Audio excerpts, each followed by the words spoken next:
Θα μελετήσουμε τώρα με τη βοήθεια του λογισμικού από το φωτόδεντρο την ισόθρη μεταβολή ενός ιδανικού αερίου. Για να εξασφαλίσουμε την ισόθρη μεταβολή θα πρέπει το αέριο αυτό το δοχείο να το κλείσουμε μέσα σε ένα άλλο ειδικό δοχείο το οποίο έχει μονοτικά τυχώματα, ώστε να αποτρέψουμε την ανταλλαγή θερμότητας, άρα και τη μεταβολή της θερμοκρασίας με το περιβάλλον. Έχουμε επιλέξει ένα αέριο, το βλέπουμε με τα μόρια που κινούνται, είναι κλεισμένο μέσα σε ένα δοχείο με κατάγγελο έμβολο, το οποίο μπορεί να κινείται πάνω κάτω ελεύθερα χωρίς τριβές. Επίσης έχουμε ένα κατάλληλο θερμόμετρο, βλέπουμε εδώ με την ψηφιακή του ένδειξη 300 Kelvin. Έχουμε βάλει μια ποσότητα αερίου μέσα 1 μολ, άρα έχουμε μέσα εκεί ιδανικά μόρια 6,023x10^23 μόρια σε κανονικές συνθήκες. Η πίεση του αερίου μετριέται με ένα κατάλληλο μανόμετρο 1,5 ατμόσφαιρα. Με τη βοήθεια του λογισμικού μπορούμε να πάρουμε ταυτόχρονα με τις μεταβολές που θα προκαλέσουμε εμείς στο αέριο και τις γραφικές παραστάσεις των μεταβολών των καταστατικών παραμέτρων του αερίου, της πίεσης με τον όγκο ή αν επιλέξουμε μετά μπορούμε να πάρουμε γραφικές παραστάσεις της πίεσης με θερμοκρασία και βέβαια και του όγκου με θερμοκρασία, δηλαδή να κάνουμε συνδυασμούς των καταστατικών μεταβλητών και να πάρουμε τις γραφικές παραστάσεις. Επειδή μιλάμε για μεταβολή ισόθερμη, προφανώς καταλαβαίνουμε ότι έχουμε μια μεταβολή του αερίου, του ιδανικού αερίου, στην οποία διατηρούμε διαρκώς σταθερή θερμοκρασία του. Έχουμε δυνατότητες επιλογής θερμοκρασιών. Καταρχήν μπορούμε να πάρουμε μια πρώτη θερμοκρασία των 300 Kelvin. Μπορούμε να την ανεβάσουμε στη διπλάσια θερμοκρασία, οπότε βλέπουμε μια αυξημένη κινητικότητα των μορίων, ένα αναμενόμενο αυτό, διότι όπως ξέρουμε όσο πιο μεγάλη η θερμοκρασία ενός ιδανικού αερίου τόσο πιο μεγαλύτερη είναι η μέση κινητική ενέργεια των μορίων του, άρα θα βλέπουμε αυτά να κινούνται πιο γρήγορα, άτακτα. Και βέβαια αν το βάλουμε στους 900 είναι πιο εμφανές το φαινόμενο της άτακτης κίνησης, ότι αυξήθηκε η μέση κινητική ενέργεια των μορίων. Πάμε λοιπόν να μελετήσουμε λίγο τις χαρακτηριστικές καμπύλες που μπορούμε να πάρουμε για την ισόθερμη μεταβολή. Ας επιλέξουμε μια θερμοκρασία των 300 Kelvin με τις παραμέτρους που έχουμε του 1 μολ και ας επιλέξουμε να πάρουμε γραφική παράσταση πίεσης όγκου. Καταρχήν βλέπουμε ότι οι γραφικές παραστάσεις οι οποίες έχουν σχεδιαστεί έτοιμες από το λογισμικό δεν έχουν τη μορφή ευθείας αλλά έχουν τη μορφή υπερβολών, καμπύλες υπερβολής. Ένα χαρακτηριστικό άμεσα που μπορούμε να προσέξουμε είναι ότι αν αυξήσουμε την ποσότητα του αερίου που έχουμε μέσα εκεί, αυτή η δέσμη των υπερβολών μετατοπίζεται, μεταβάλλει την κορυφή της. Παραδείγματος χάρη, αν βάλουμε περισσότερα μόρια αερίου, το βλέπουμε σταδιακά που αυξάνουμε, βλέπουμε ότι η δέσμη των καμπύλων γίνεται με μεγαλύτερη, βγαίνει προς τα έξω, δηλαδή αυξάνει την τιμή της κορυφής της. Το βλέπουμε εδώ χαρακτηριστικά. Αυτό λοιπόν έχει να κάνει με το εμβαδό που περικλείεται στο κάτω μέρος αυτό και έχει σχέση με τον αριθμό των μολ και την ενέργεια που περιέχει το συνολικά το αέριο. Ας επιλέξουμε το 1 μολ αρχικά που είχαμε επιλέξει, να κάνουμε κάποιες μεταβολές στον όγκο, τον οποίο ανάμετα μπορούμε να μεταβάλουμε. Τη θερμοκρασία δεν τη μεταβάλουμε γιατί η μεταβολή μας είναι ισόθερμη όπως είπαμε. Θα επιλέξουμε μια αρχική τιμή όγκου, ας βάλουμε μια χαμηλή τιμή σχετικά όγκου, 10 λίτρα. Επιλέγουμε μια τιμή των 10 λίτρων αρχικά. Παρατηρούμε κάποιες ενδείξεις, βλέπουμε αυτόματα βγήκε από το λογισμικό μια κίτρινη κουκίδα η οποία αντιστοιχεί στο συνδυασμό των καταστατικών μεταβλητών όσον αφορά τον όγκο τα 10 λίτρα που έχουμε επιλέξει και αντίστοιχα υπάρχει μια τιμή πίεση η οποία διαβάζεται και από το μανόμετρο αλλά θα μπορούσε να διαβαστεί και από τη γραφική παράσταση αν είχαμε ακριβέστερες γραμμές. Άρα βλέπουμε για 10 λίτρα όγκο του αερίου αντιστοιχούν κάποιες τιμές πίεσης, θερμοκρασία την έχουμε σταθερή στους 300 Kelvin. Ας πάμε τώρα να μεταβάλουμε τον όγκο του αερίου, να τον αυξήσουμε. Ας τον αυξήσουμε ακραία, να τον διπλασιάσουμε, να δούμε τι μεταβολές θα έχουμε. Κάνουμε λοιπόν τη μεταβολή, προσπαθούμε βέβαια να μεταβάλουμε τη μεταβολή αυτή που κάνουμε, να την κάνουμε όσο πιο αργά γίνεται, ώστε να είναι μια μεταβολή αντιστρεπτή, να μην περνάμε από καταστάσεις στις οποίες δεν έχουμε καθορισμένες τιμές καταστατικών μεταβλητών. Να υπενθυμίσουμε ότι στη θερμοδυναμική ένα βασικό στοιχείο, μια προϋπόθεση για να ισχύουν αυτά που βρίσκουμε στη θεωρία είναι οι μεταβολές που κάνουμε να είναι αντιστρεπτές, δηλαδή να είναι τόσο αργές, όσο αργές χρειάζεται εν πάση περιπτώσει, ώστε οι μεταβλητές, οι καταστατικές μεταβλητές του αερίου να έχουν πάντα κάθε χρονική στιγμή μια συγκεκριμένη τιμή, να μην είναι καμία στιγμή ακαθόριστες. Άρα εκείνο που πρέπει να προσέξουμε είναι η μεταβολή που κάνουμε να είναι πάρα πολύ αργή.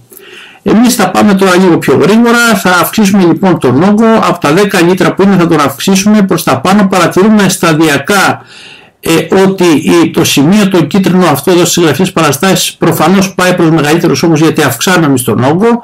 Ταυτόχρονα όμως βλέπουμε ότι το μανόμετρο μικραίνει σε τιμή, δείχνει μικρότερες τιμές. Άρα καταλαβαίνουμε ότι όταν αυξάνουμε τον όγκο ενός αερίου ισόθερμα, τότε η πίεση του πέφτει. Το βλέπουμε χρηστικά και από την καμπύλη. Ας το δούμε τώρα και αντίστροφα. Ας πάμε να περιορίσουμε τον όγκο του αερίου αυτού, τον μικραίνουμε διαρκώς, θα περάσουμε για την αρχική τιμή των 10 λίτρων που είχαμε επιλέξει. Βλέπουμε εδώ, το συμπιέζουμε και άλλο, κάνουμε μια ισόθερμη συμπίεση του αερίου.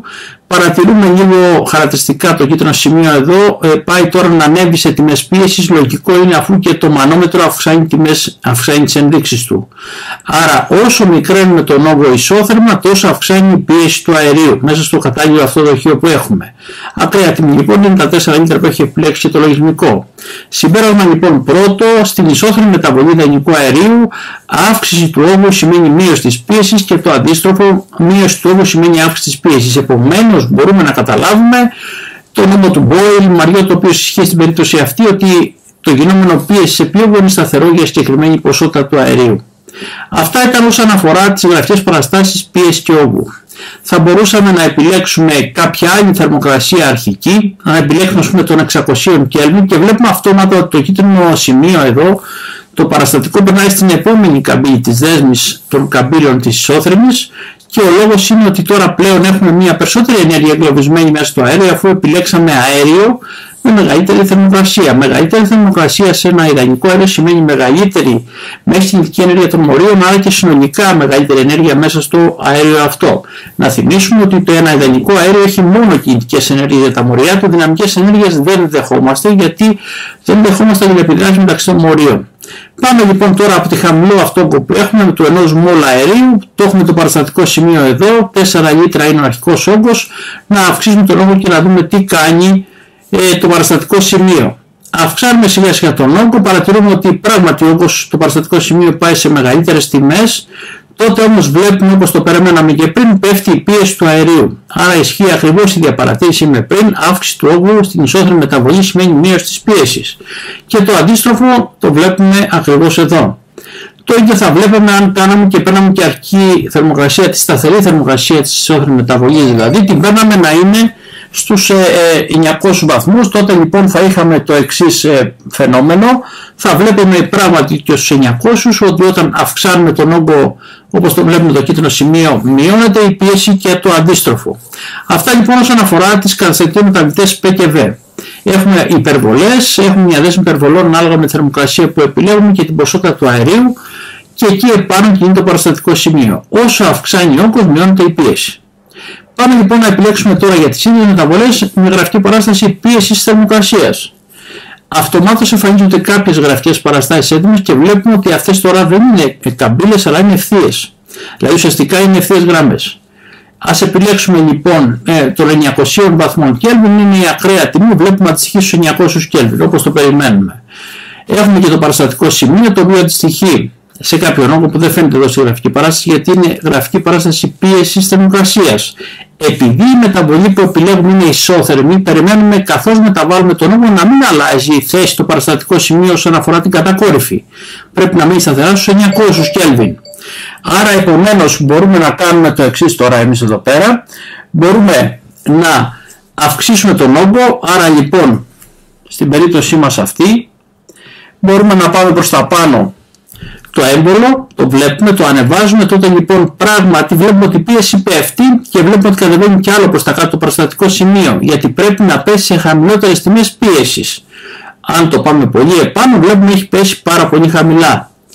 Εάν το κάνουμε αυτό αντίστροφα, ας πούμε σε μια άλλη θερμοκρασία των 600 Kelvin, θα πάει το σημείο στη διπλανή γραμμή, την παράλληλη στον άξονα των πιέσεων.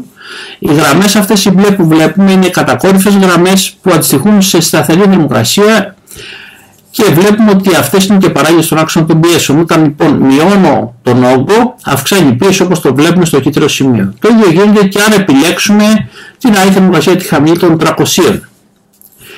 Αν τώρα αλλάζαμε τις τιμές των μολ, θα είχαμε κάτι αντίστοιχο ανεβοκατεβαίνοντας πάνω σε κάθε καμπύλη, διότι αυξάνεται ο αριθμός των μορίων μέσα στο αέριο, άρα μπορούμε να πούμε ότι αυξάνεται και η τιμή της πίεσης έμεσα, όχι λόγω θερμοκρασίας, λόγω όγκου, αλλά λόγω αριθμού μορίων. Να θυμηθούμε ότι η πίεση ενός αερίου, ιδανικού αερίου, οφείλεται στη συγκρούση των μορίων με τα τυχώματα. Αν λοιπόν εμείς βάλουμε μέσα σε ένα δοχείο πάρα πολλά μόρια, οι συγκρούσεις μοιραία και αναπόφευκτα είναι πολύ περισσότερες από ότι αν είχαμε στο ίδιο δοχείο λιγότερα μόρια. Επομένως, γι' αυτό λοιπόν βλέπουμε ότι όταν αυξάνουμε τον αριθμό των μορίων, το μόλ δηλαδή μέσα στο δοχείο, αυξάνει έμεσα και η πίεση στη συγκεκριμένη κατάσταση. Αν πάμε τώρα να μελετήσουμε τη γραφική παράσταση όγκου θερμοκρασίας, εδώ έχουμε λίγο διαφορετικές καμπύλες. Αντιστοιχούν πάλι σε συγκεκριμένες θερμοκρασίες σταθερές και κατακόρυφες, αλλά εκείνο το οποίο μπορεί να αλλάζει είναι ο όγκος ξεκάθαρα.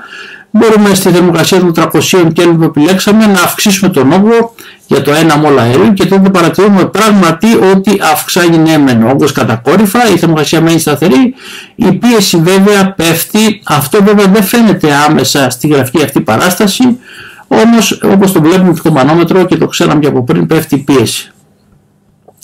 Αν αυξήσουμε πάλι τον αριθμό των μόλ, πάλι βλέπουμε να αυξάνει τη μέση πίεση, αλλά δεν φαίνεται στη γραφική αυτή παράσταση.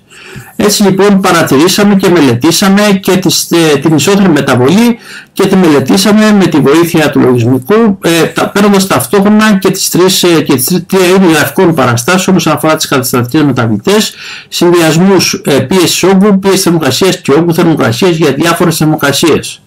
Ο νόμος ο οποίος ισχύει στην περίπτωση αυτή της ισότιμης μεταβολής είναι ο νόμος του Boyle-Mariotte και βέβαια μπορούμε να τον δούμε όπως είδαμε τώρα εδώ πέρα και πειραματικά. Ευχαριστώ για την προσοχή σας.